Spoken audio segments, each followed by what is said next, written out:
And I'm filming now. You're an alderman now. Mark is mine. Mark was too. Yeah.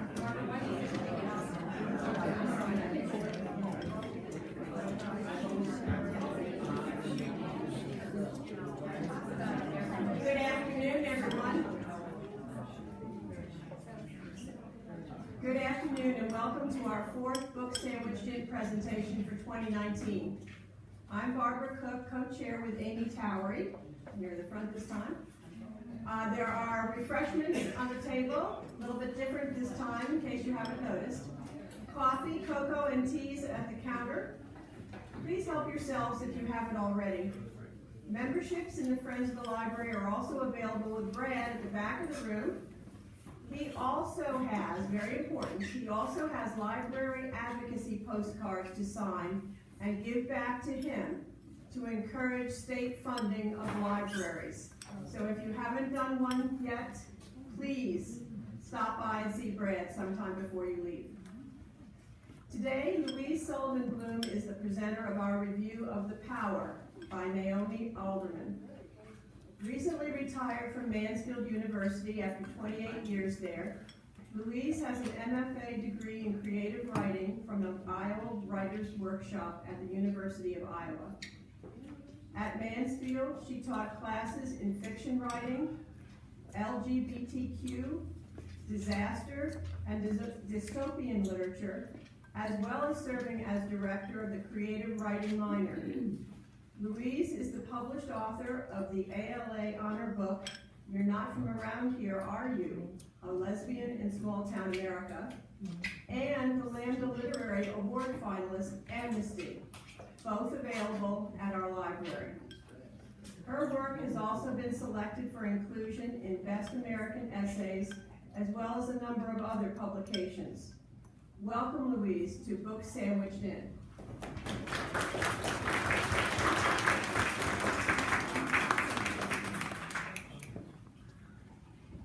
Hi, can you hear me? Yes. Thank you all so much for coming. I know it's pretty miserable out there.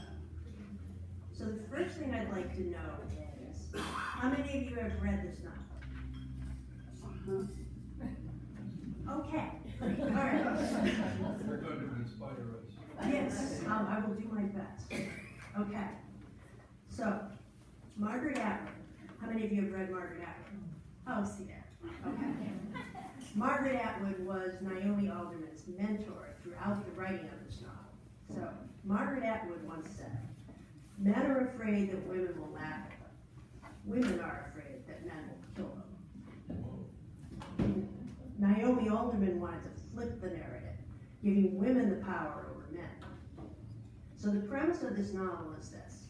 Upon reaching puberty, teenage girls suddenly wake up with the ability not just to defend themselves from pain, but to cause it in the form of electrical shocks. The authorities immediately announce that it's a virus. It's then discovered that some girls have developed a, quote, strip of striated muscle called a skein across their collarbones, from which the electricity emanates.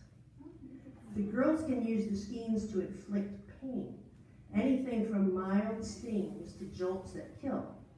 As Alderman put it in an interview, it's the power to cause pain by violence. Alderman intentionally chooses puberty as the moment that the power manifests itself. It's a crucial and vulnerable time, as anyone who's gone through puberty might remember. Puberty is the age when girls are waking up to their own sexuality and to the ways that our society will seek to stifle and exploit it. Now, however, these girls are coming alive to the thrill of pure power, and some of the strongest writing in this book describes how that power feels, such as this passage. Something's happening. The blood is pounding in her ears. A prickling feeling is spreading along her back, over her shoulders, along her collarbone. It's saying, you can do it. It's saying, you're strong. Imagine feeling that way as a teenager. When I hit puberty, I didn't feel strong. I felt like my body had betrayed me. So, what does this new world look like? At first, it looks pretty good. Young girls have the power to awaken the scheme in older women. We see this happening early in the novel through the eyes of one of Alderman's protagonists. Tunde, a young Nigerian journalist, is in Saudi Arabia, capturing images of the awakening with his camera. He encounters Noor, a young woman who takes him by the hand, telling him, quote, "In our country, it is forbidden for a man and woman to hold hands in the street. In our country, a woman is not allowed to drive a car. Women are no good with cars." She then proceeds to set a Jeep on fire just by touching the engine with her hand. She keeps going till she's torched every car in the lot. Tunde follows her through the streets where he witnesses the beginning of a transfer of power. So Alderman writes,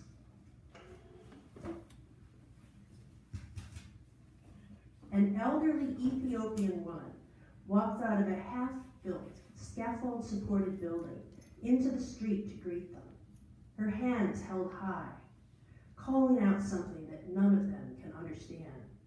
Her back is bent, her shoulders hunch forward, her spine humps between her shoulder blades.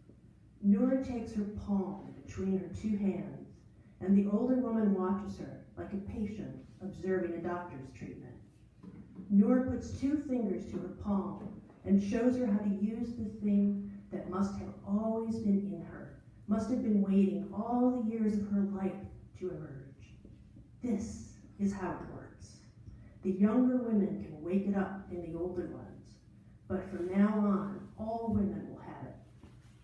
The older woman starts to cry when the gentle force of it wakes up the lines of her nerves and ligaments. You can see it in her face on the footage when she feels it inside her. She does not have much to give. A tiny spark jumps between her fingertips and Noor's arm. She must be 80 years old, and the tears run down her face as she does it again and again. She holds up her two palms and starts to ululate. The other women take it up, and the street is filled with the sound. The city is filled with it. The country, Tunde thinks, must be full of this joyful morning.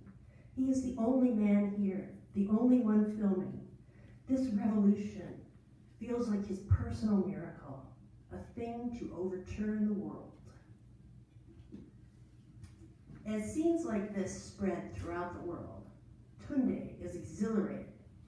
In an NPR, Alderman says of Tunde, "He's a really good man trying to make his way in a changing world. He's a journalist. He's very excited by these new changes. He wants to chronicle what's going on.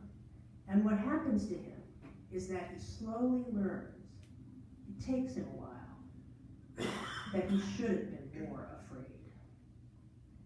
Nearly 2,000 miles away, in the Eastern European country of Moldova, a young girl gives the power to a group of enslaved women trapped in a basement. Alderman describes the moment this way.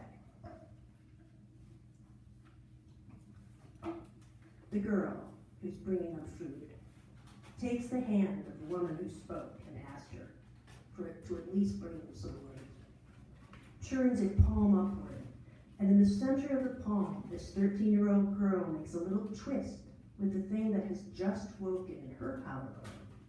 The woman on the mattress, 5 and 20, and thought she was going to a good secretarial job in Berlin, gasps and shudders.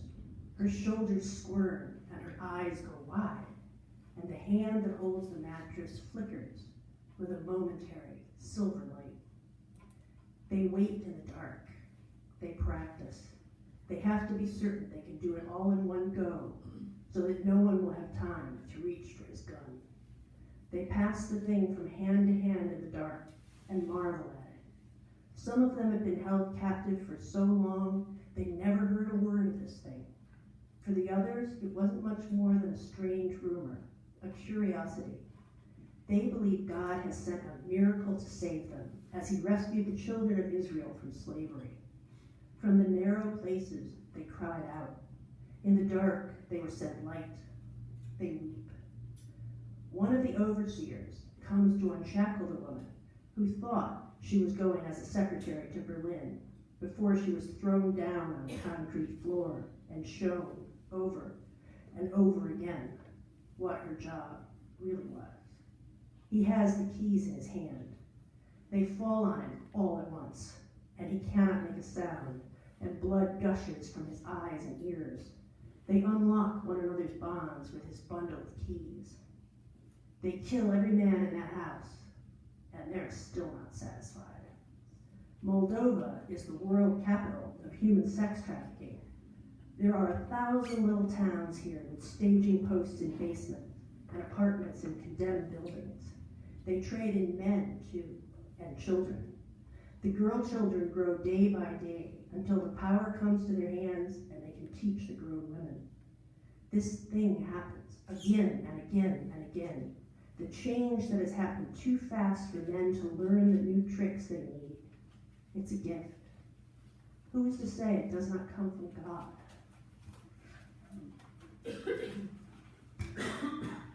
Given the reality of rape, human trafficking, domestic abuse, and discrimination that make up our world, it doesn't take long for that initial sense of liberation to transform into real rage.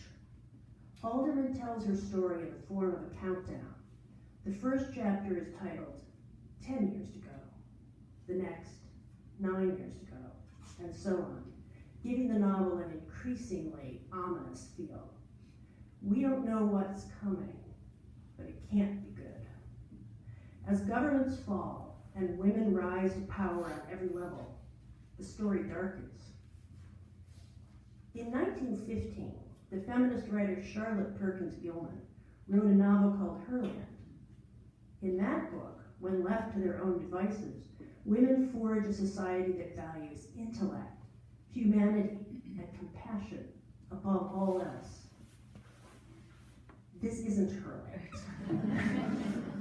Having the power does not make these women compassionate. It makes them vengeful, and their vengeance takes on a dark and vicious joy, fueled by centuries of oppression and rage. Don't expect any happy endings here. Margaret Atwood was, after all, Alderman's mentor. This is the same old paradigm, but with women in the role of oppressor. Women, as it turns out, are just as capable of brutal atrocities as men are, from the bullying of girls whose power is weaker to the vicious torture and rape of unarmed men. And a country run by women, which is what happens to Moldova, now renamed Bessapara, better not drop a bottle of expensive brandy in front of that new female dictator, or you're really gonna regret it. Alderman says her book starts out as a story about men and women, but it ends up being more about the nature of power itself. Again and again, as the abuses of power become more and more horrifying, different characters ask why. The only answer the novel offers is the one already found in our world: because they can. Now, I found it very hard to read this novel the first time through, especially the second half. I wanted to believe that women, given a chance, would create a just and egalitarian world. But it turns out we're no better than our oppressors, and our capacity for cruelty, our imaginations, are just as good. Alderman explained the novel's shift in this way in an interview with the New York Times. I hoped, at least at the outset, it would be good for women to feel or imagine what it would be like to be in a position of control. It's always nice to have a little peek and see how society would look from the other side. But finally, you have to ask, are women better than men? They're not. People are people. You don't have to think all men are horrible to know that there are some men who abuse their strength. Why wouldn't the same hold true for women? There is a small minority of sadists in the world who muck it up for the rest of us. The New York Times reporter seemed unable to let go, saying, still, much of the menace and violence perpetrated by women in the power seems gratuitous. What are your readers supposed to take from that? Alderman's response was characteristically direct. I'm Jewish. You can get stuck imagining yourself in a particular historical position that people like you have been in. In my case, imagining myself as a Holocaust victim. But for me, the larger question about the Holocaust is not how do you avoid being a victim? It's how do you avoid being a Nazi? The reviewer asked her, so potentially we're all oppressors? Alderman's response has stayed with me ever since I read it, probably because I'm of German heritage.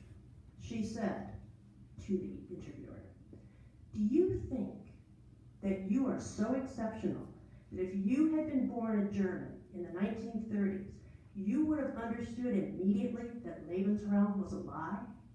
That you would have tried to assassinate Hitler? Do you believe that your ethics are so exceptional that you would immediately have rebelled? If you and I lived in a world where women were dominant, would you be telling yourself, this is very unjust. I will fight for the rights of men. If we lived in the world of power, I don't think I would be magically excluded from the way the world operates. With or without the power, I behave the way the system teaches me to behave. This book is one of many recently published novels heralded as feminist dystopias. Alderman's take on her book is a little different. People say to me, your novel is a dystopia. And I say, it's only a dystopia for the men. And in my world, nothing happens to a man that is not happening to a woman in the world we live in today. So if we find my world to be a dystopia, then we are already living in a dystopia. I think that in a book that's hard to read and that is full of brutality we might prefer not to know about, that this might be our takeaway. Alderman says, there is this one thing in the book where young women who have the power can wake it up in older women. This has been very central to me. We should have a certain humility in the face of the righteous anger of younger women who look at the world they grew up in and say, no, we're not going to accept that. And as someone who's raised a daughter to adulthood, I definitely agree. So now I'd like to know what you thought, those of you who read the book, and if you haven't, might you now? So I open it up. Yes, I was confused as to what time this occurred. yeah, it's confusing, because I also didn't mention everything about the structure of the novel, but it's basically taking place now. Only it's told from a point of view 5,000 years from now. Well, and interestingly, written by a man within, so the story is being written by a man within the novel, and then there are these little segues describing like artifacts that people have found, and speculation about what those artifacts meant in this civilization. Right. And I didn't want to give too much away. Right. Because I know you're all going to run right home and read it. Yes. What does dystopia mean? What's that? He said, what does dystopia mean? Oh, Does anyone know? the opposite of utopian. Well, it's not really the opposite of utopia, because utopia was coined by Thomas More, and it really means no place. So it was a kind of a play on the idea that there is no such thing as a perfect place. Dystopia means bad place. Yes, Frank. I don't have a clear question, still formulating in my head. And I was trying to think of either historical or literary women that were pretty tough. And the only one I can come up with, and I'm sure there's a whole bunch of, is Circe. in Greek literature, at some point turned some men to swine, right? Yeah.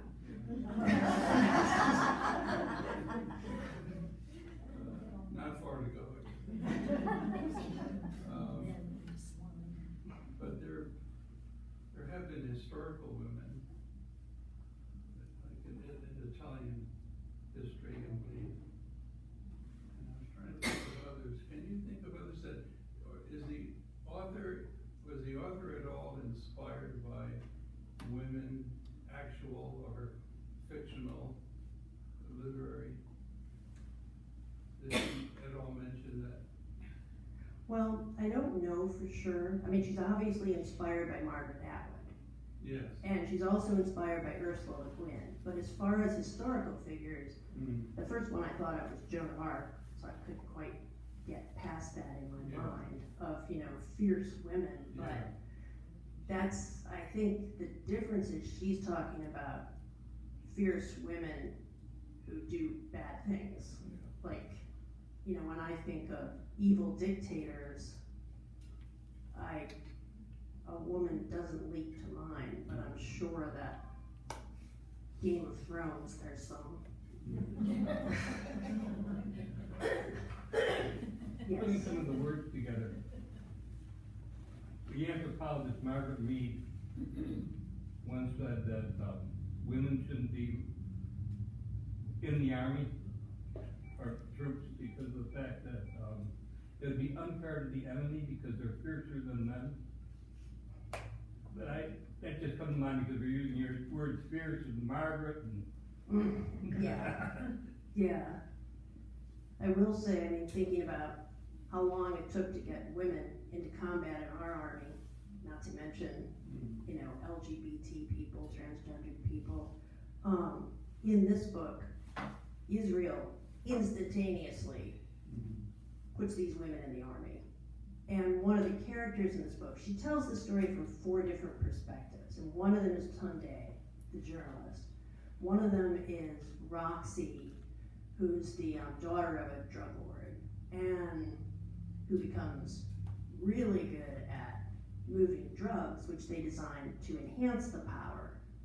Because of course, we would, wouldn't we? We couldn't just be happy enough with the power. We would have to, up it with steroids and speed and stuff. So anyway, she becomes very good at moving that around, especially in a very unsettled world. And then, but another character is Margot, who's an ambitious politician, and she immediately sees the importance of putting these women in training camps and making soldiers out of them, which becomes a big part of the book. Yes. Would you comment on Roxy's relationship with her father?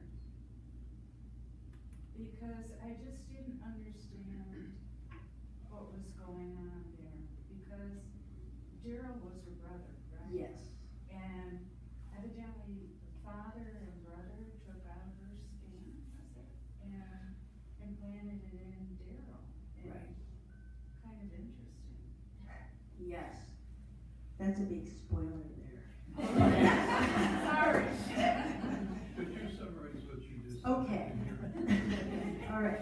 See, what happens is, I'm simplifying it by saying women, girls have this spleen and then they, wake it up in older women, but in some girls the spleen is not that strong, in other girls it's very strong, and some boys have it too. So it's kind of seen as well, what's wrong with him? He's not a real boy, he's got a spleen, he's too much like a woman. And so I think with Roxy, who was a character that I loved, even though she's, does things that I wouldn't do, but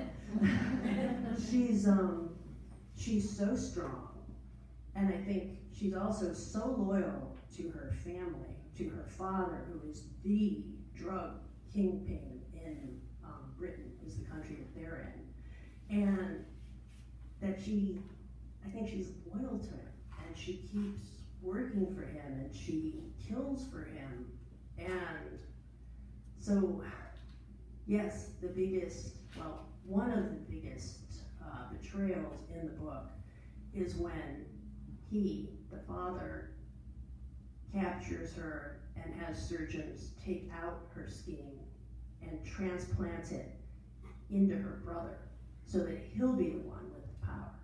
And if you're asking, it's this thing, it's hard to visualize, isn't it? Skein. I have to look at the dictionary, and it seems like a bundle of fibers. It is a bundle of interwoven fibers. So maybe if you think of, I don't know. I'm not gonna read that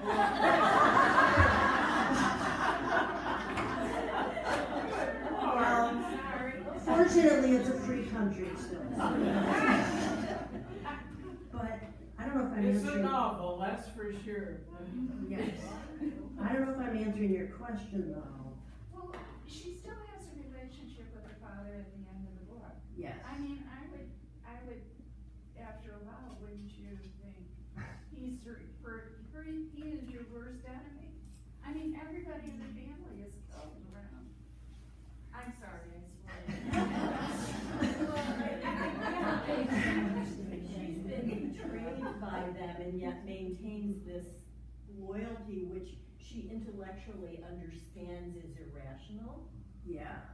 But it's a real comment on the power of family, also on the fact that traditionally and in many places still, boys are more valued and given more opportunities than girls. And don't many children stay loyal to their parents even after their parents have hurt them terribly? Yeah. Even when we're grown up. I mean, it's hard to escape that bond. Yes, Frank. Is there, does the author suggest any connection to evolution in terms of this power? I'm not sure I'm being clear. But that Yeah. we come out of a more brutal form of human. It seems to happen spontaneously, Yeah. but after that, all baby girls are born with it. So I guess the evolution would start from this point, because presumably teenage girls would not have to awaken it in older women because everybody already had it. Well, I was thinking in terms of what might have inspired her, if she looked at the evolution of humans and saw a certain period where we were more brutal. In some of the pictures in some of the pictures in the book, I think they are sort of showing that, because where they find bodies without hands on them that are over thousands of years old, In the book, you have pictures so often at the end of chapters, and it sort of shows wall drawings and things of that nature, and the body is much different than we see it nowadays, where maybe you're suspicious of certain things happening, I don't know. Get the book, read it. Yes. I tried to listen to this, but it's been tough. Okay.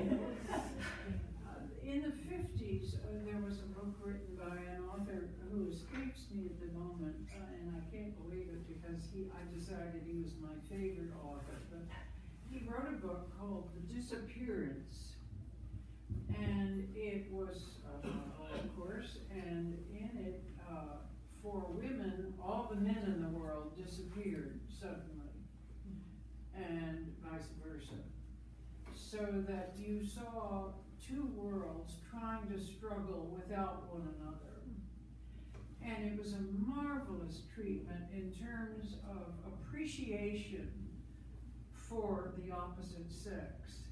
I don't see anything. I don't see anything in this that vaguely resembles a solution to the problems that we all know exist. We all know that we don't know how to bring up children to be healthy about their relationships with one another. Society pops in and does harm and everything. But you know, all this modernization of drug dealing and all this nonsense is just piling problem onto problem and doesn't offer any solution. We need to appreciate the opposite sex, and all I can see here is waving a red flag.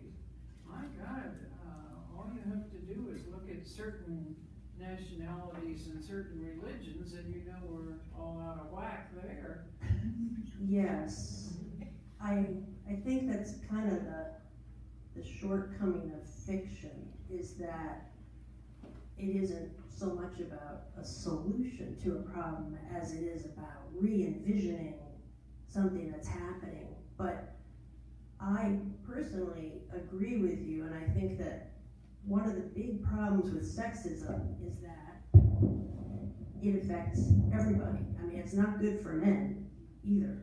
I mean, it hurts women, it hurts children, it hurts men. But I think she just started with that premise. What would happen if we had the physical power to just that, the physical power? Because, like it or not, biologically most men have a certain physical strength over women. I mean, that's where rape happens. And of course, rape is not about sex, rape is about power, force. Yes.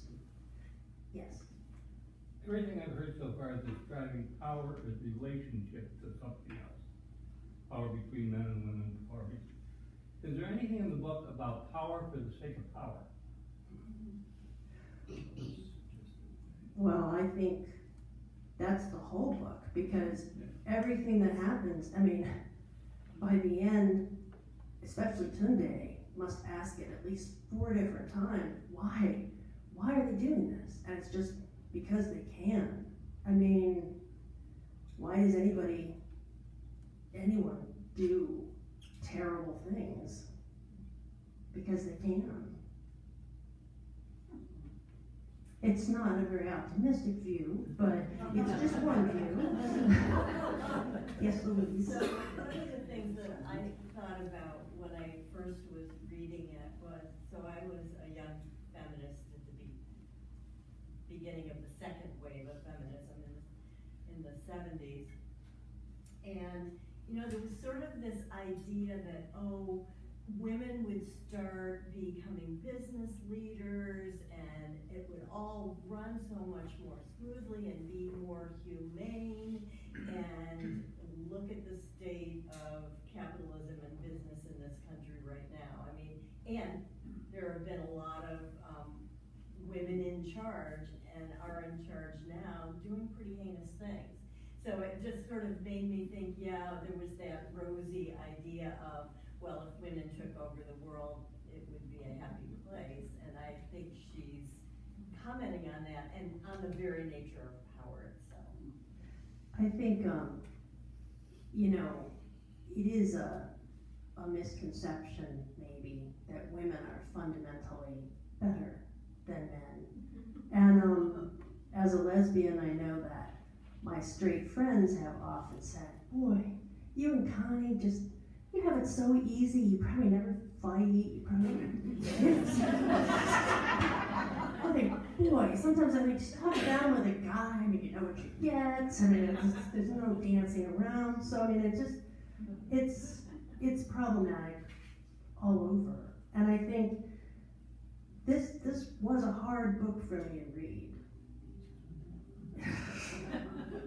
Now, I know you've read it.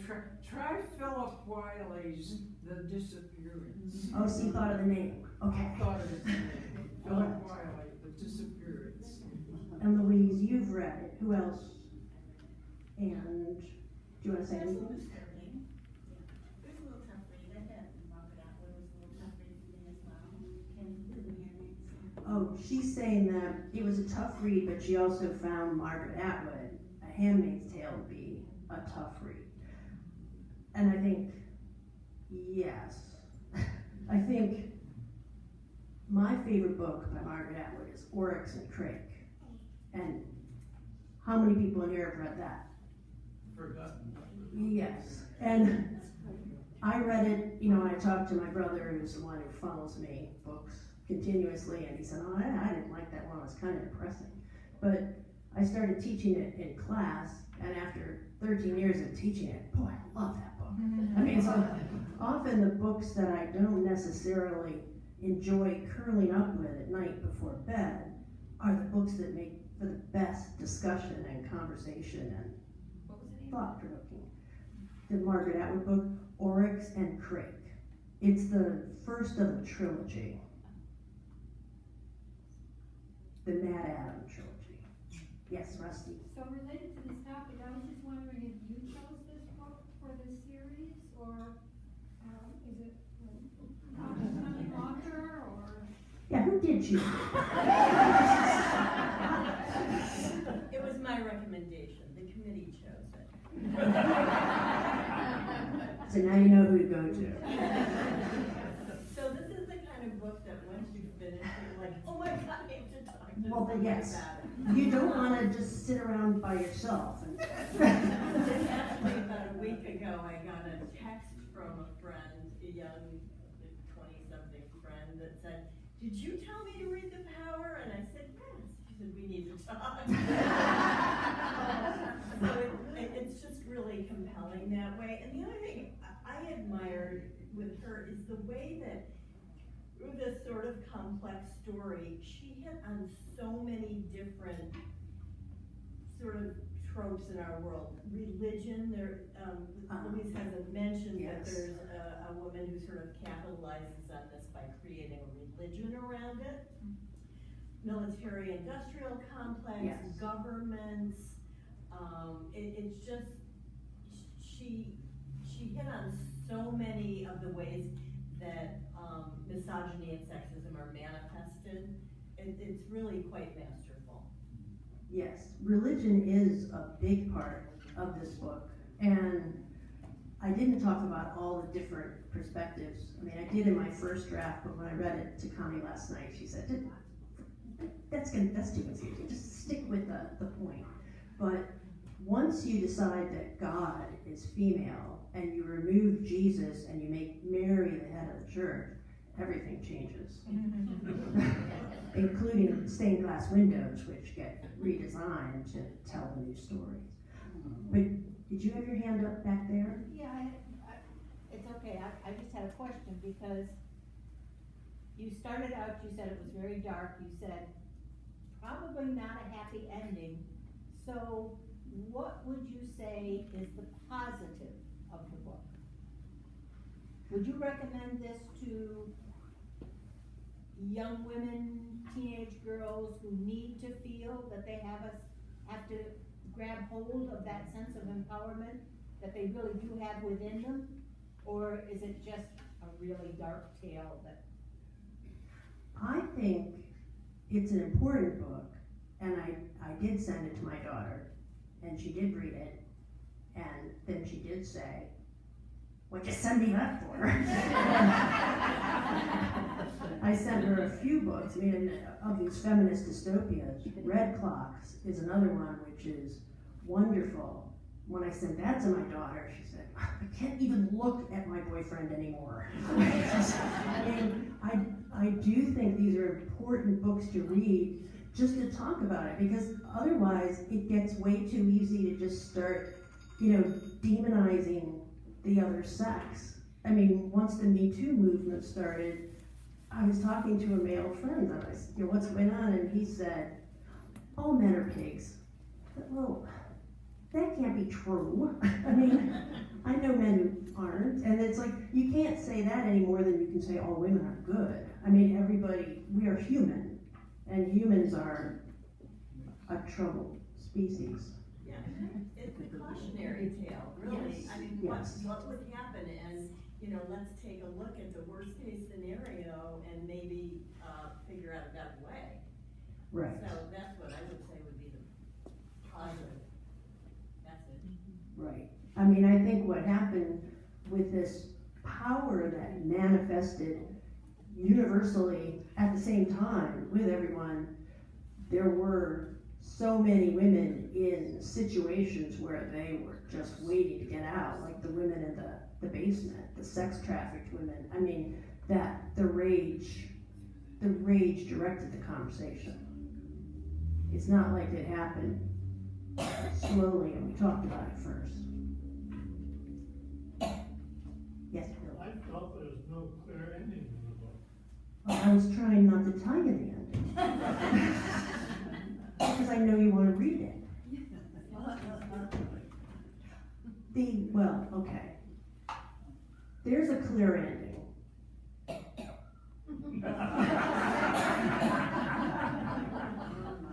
And you can find out what it is.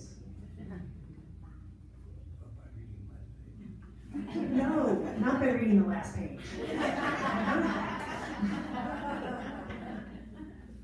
But Louise brought up the frame of the novel, which I didn't bring up, which is that this is a novel within a novel, sort of. So this novel was written by, in the world of the book, the novel was written by a man whose name is an anagram of Naomi Alderman's name, and he is writing to a female editor, and he says, you know, he's very deferential and apologetic, and he says, okay, if you just had time and you could read this novel that I wrote, I would really appreciate it. And then, so she's clearly, even this is like 5,000 years in the future, she's in a position of authority to him. And she even says things to him like, oh, imagine male soldiers, you saucy boy. I mean, it's just, we can't even, it's the other way around, you know, where women deal with male editors all the time who are frequently condescending or patronizing. So it's, I can't tell you the ending.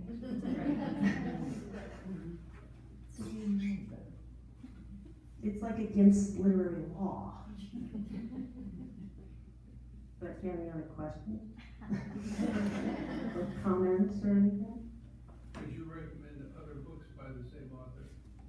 Well, I haven't read other books, but I did see the movie Disobedience. That's based on one of her. Yes, I read that one. you read that book? Yeah. Did you like it? Yeah, it was a good book. It's a very interesting story. Yeah. Character development was great. Yeah. It's a good movie too. It played in Cinemapolis in Ithaca, and it didn't play here. But it was about two Orthodox Jewish women who fall in love with each other and what happens. And then she wrote another book about religion called The Liar's Gospel.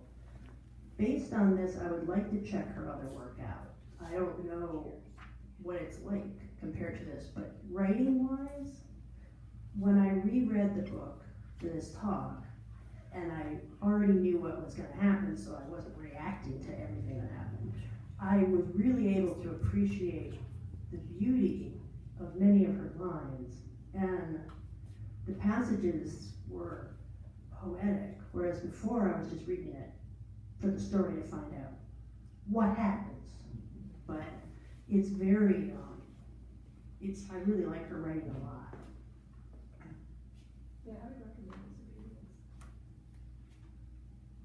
No, if you see the movie, I'd love to know what you think. Right? You know, I tend not to go to movies because I much prefer the book. Yeah. Are you watching the Hulu series of The Handmaid's Tale? I did until I got to the point where, okay, this is the same. It seemed like every program was just, you knew exactly what was going to happen because they just kept repeating the same atrocity over and over again. It's good to have a variety of atrocities. Yeah.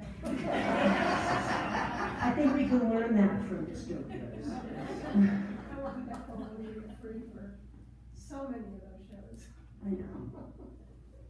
Well, once again, we won't go there because of spoilers.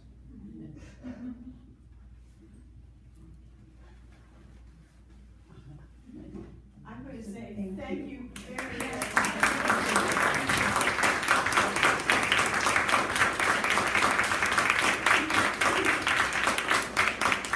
I think this is one of the greatest reviews that most of us have heard, and I also think that the discussion was fantastic. Since almost none of us have read the book, it's really great to have so much going on and to be talked about. And thank you, Louise, it was wonderful. Well, it was great, thanks for asking me.